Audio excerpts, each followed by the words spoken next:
Well, hello, Mitzy and Fitz. Shh! Don't disturb us. What in the world are you doing?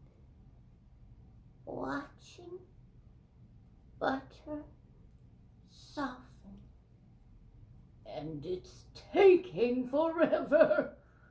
I'm wasting my life away watching butter.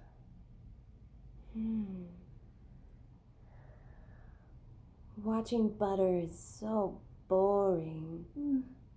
Next time, you can just put it in the microwave for about 5 seconds if you forgot to put it out before baking. And then just touch it. See if it's the right softness. And if it isn't, you could just put it in for 1 or 2 more seconds and then see if it's ready. But don't put it in too long or else you might have melted butter. #ScienceRules.